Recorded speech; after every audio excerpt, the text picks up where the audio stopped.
자, 오늘은 무호일주에 대해서 한번 알아볼까요? 무호일주는 일지에 있는 정인으로부터 화생토가 되어 있죠. 그러다 보니까 무진일주라던가 무술일주에 비해서 훨씬 더 강한 에너지를 가지고 있다고 할 수 있어요. 단순하게 일주로만 봤을 때는 무진일주는 토가 일지에 있고 무술일주 또한 토가 일지에 있어서 토가 두 개나 있으니까 토가 강한 거 아니야? 이렇게 생각하실 수도 있는데, 중요한 것은 얘들은 토밖에 없기 때문에요, 토의 에너지가 설기되거나 극당하면 점차 소모된다 라고 할 수 있어요. 그런데 무호일주 같은 경우는 지지의 화 때문에 끊임없이 화생토가 되어서 무토의 에너지를 실어주게 되어 있죠. 이건 무슨 말이냐면은, 무토의 에너지가 빠져나가면 빠져나갈수록 화가 계속 보충해준다. 이건 마치 토에 충전하는 역할을 하고 있는 것처럼 보실 수 있겠죠.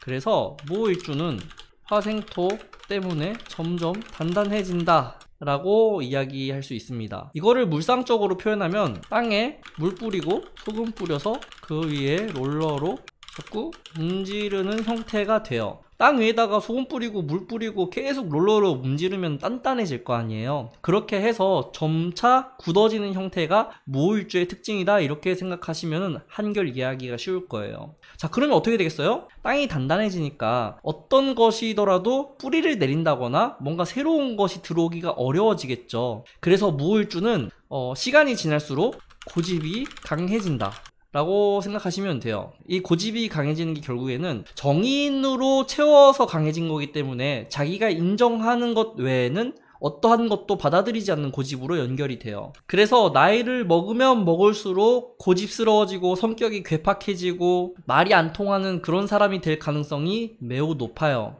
그래서 일지 정인이지만 이것이 양인이 되기도 한다가 특징입니다. 양인이 되는 이유는 명리학에서는 병화와 무토가 또 정화와 기토가 같이 가는 형태예요. 그래서 12운성의 흐름도 똑같고요. 이것을 화토 공존이라고 하는데, 무토가 병화처럼 가면은 오화는 겁재 같은 역할을 할 테니까 양인이자 정인이다, 이렇게 얘기하기도 하거든요. 그래서 만약에 이 무호일주가 토가 조절되지 않은 상황이라면은 쉽게 양인처럼 돌변하기도 합니다. 그래서 굉장히 기가 세고 고집도 세고 타협이 잘 되지 않는 그런 사람이 될 수도 있어요. 자, 그러면은 무토가 조절이 어느 정도 되어 있다 그러면은 일지에 있는 오화가 정인화 되어서 순해지겠죠. 그래서 무토를 쓸 수 있는 방법이 두 가지가 있는데, 목이나 금이 있어서 토를 극하거나 토를 설기하면 충분히 정인으로 쓰는 가치가 생긴다라고 생각하시면 돼요. 당연히 화가 강해지고 토가 단단해지는 구조이기 때문에 목을 쓸 거면은 수를 간접적으로 달고 있는 것이 좋고요.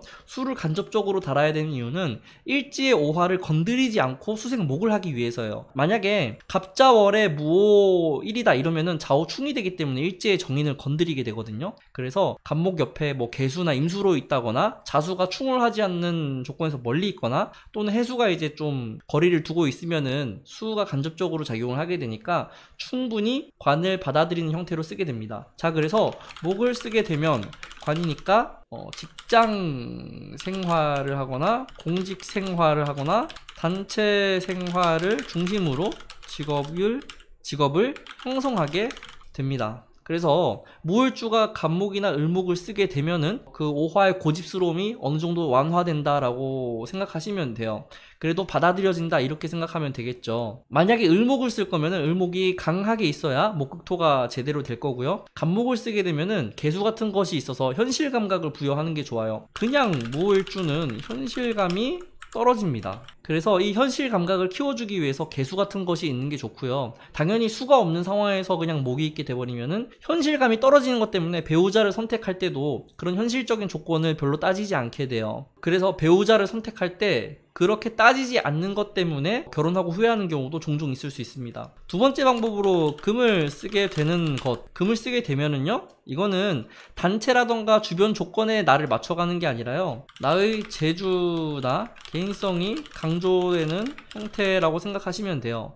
그러면은 똑같이 직업을 결정을 하더라도 여러 사람하고 어울리면서 하는, 조직에 들어가서 하는 형태가 아니라 개인업을 중심으로 삶이 펼쳐진다라고 생각하시면 돼요. 그래도 일지에 인성이 있으니까 아무리 금을 쓰더라도 관을 받아들일 수 있는 준비는 되어 있는 구조이기 때문에 처음에는 직장 생활을 할 수 있어요. 근데 30대가 지나고 40대가 지나고 금생 수가 붙게 되는 운이 들어오고 이러면은 직장 때려치고 자기 사업을 하게 됩니다. 그럴 때 만족도가 훨씬 더 크다는 거예요. 혹은 직장 생활을 하더라도 자기가 하고 싶은 대로 해야 직성이 풀리는 사람이기 때문에 언젠가 직급이 올라가는 순간에 조직과 부딪힐 수 있다. 말이 조직과 부딪힌다는 거지 사장님하고 부딪힐 수 있다는 소리예요. 그래서 모일주는 가장 필요로 하는 것이 금과 목이 있어서 토의 에너지를 설기 또는 극해서 같이 실현을 시켜주는 것이 중요하게 되고요. 간접적으로 수가 붙어야 인성을 제대로 쓰고 현실 감각을 갖춘다. 이 조건이 아닌 무호일주들, 이러한 조건에 인성이 언제든지 양인처럼 돌변해서 자기 고집으로 연결될 수 있다는 거를 생각하시면 되고요. 가면 갈수록 단단해져서 그 어떠한 생각이나 타인의 의견이나 주변 여건에 휘둘리지 않는 형태가 될 겁니다. 이것은 단점으로 얘기하면은 고집불통이겠지만요, 장점화 한다면은 신념이나 감정 기복이 크지 않은 형태가 되겠죠. 잘 흔들리지 않는다는 소리예요. 그래서 무호일주 같은 경우는 성격이 극과 극으로 왔다 갔다 할 수 있는 게 가장 큰 특징이다 라고 생각하시면 돼요. 여러분들이 주변의 무호일주들을 봤을 때 굉장히 사람이 부드럽고 감정적으로도 안정되어 있고 남의 얘기도 잘 들어주고 화합도 잘한다 이러면은 그 무호일주는 정인으로 제대로 받아들이고 수용할 줄 아는 사람이라는 소리고요. 내가 아는 무호일주는 굉장히 고집불통이고 성격도 괴팍하고 맨날 싸우긴 하고 이런 성향이다 이러면은 그 사람은 정인이 아니라 양인화 되어 있는 부정적 시각으로 에너지를 쓰고 있는 형태다 라고 생각하시면 좋을 것 같아요. 네, 다음 일주를 한번 뽑아 봐야죠. 아주 오랜만에 뽑습니다. 네, 다음 이 시간에 정묘일주로 찾아뵙도록 하겠습니다. 감사합니다.